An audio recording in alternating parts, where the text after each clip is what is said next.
একটি অন্ধকার রাতে শহরের এক কোণে একটি রহস্যময় হত্যা ঘটল। পুলিশ যখন তদন্ত শুরু করল, তখন তারা আবিষ্কার করল যে নিহত ব্যক্তি ছিল একজন প্রভাবশালী ব্যবসায়ী, রাহুল সেন। তার মৃত্যুর পেছনে গভীর ষড়যন্ত্রের ছায়া ছিল। পুলিশের প্রধান তদন্তকারী, ইন্সপেক্টর নীরা দত্ত, একজন দৃঢ়চেতা ও বিচক্ষণ মহিলা। তার অতীতে একটি কঠিন মামলা ছিল যা তাকে মানসিকভাবে প্রভাবিত করেছিল। তিনি জানতেন যে এই মামলাটি তার জন্য একটি বড় পরীক্ষা হতে চলেছে। নীরার সহযোগী অঙ্কিত একজন তরুণ এবং উদ্যমী পুলিশ অফিসার।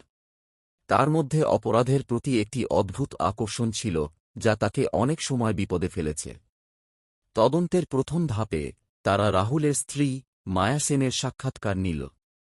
মায়া একজন রহস্যময়ী মহিলা যার চোখে গভীর দুঃখ এবং রাগ। তিনি বললেন যে রাহুলের জীবনে অনেক শত্রু ছিল, কিন্তু তার মধ্যে একজন বিশেষভাবে সন্দেহজনক। নীরা এবং অঙ্কিত একটি ক্লু পেয়েছিল, রাহুলের ফোনে একটি অজ্ঞাত নম্বর থেকে আসা শেষ বার্তা। নম্বরটি তাদের শহরের একটি পুরনো ক্লাবের দিকে নিয়ে গেল। সেখানে তারা এক যুবককে পেল, যিনি রাহুলের পুরনো বন্ধু। কিন্তু যুবকটি তাদেরকে বলল যে রাহুলের মৃত্যুর পেছনে অন্য কেউ আছে, একজন প্রভাবশালী রাজনীতিবিদ। নীরা ও অঙ্কিত দ্রুত বুঝতে পারল যে তারা একটি বিপজ্জনক খেলায় প্রবেশ করেছে। রাজনীতিবিদটি তাদেরকে থামাতে চায় এবং তারা যে তথ্য সংগ্রহ করেছে তা মুছে ফেলতে চায়। এক রাতে যখন তারা তথ্য বিশ্লেষণ করছিল, হঠাৎ করেই তাদের অফিসে অন্ধকার হয়ে গেল। নীরা বুঝতে পারল যে তারা লক্ষ্যবস্তু। একটি গুলি তাদের পাশ কাটিয়ে গেল এবং তারা জানল যে তাদের জীবন এখন সত্যিই বিপন্ন।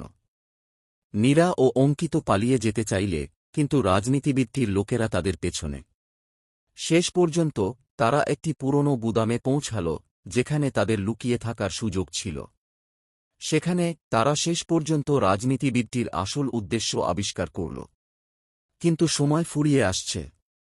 নীরা ও অঙ্কিতকে সিদ্ধান্ত নিতে হবে, সত্য প্রকাশ করবে, কিন্তু জীবন বিপন্ন করবে, নাকি নিরাপদে পালিয়ে যাবে এবং রাজনীতিবিদটির ষড়যন্ত্রকে অজানা রাখবে।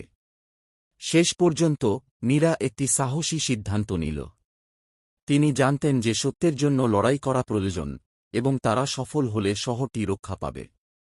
তারা একসাথে বেরিয়ে পড়ল এবং সেই রাতের অন্ধকারে একটি নতুন সূর্যের আলো ফেলার জন্য প্রস্তুত হল।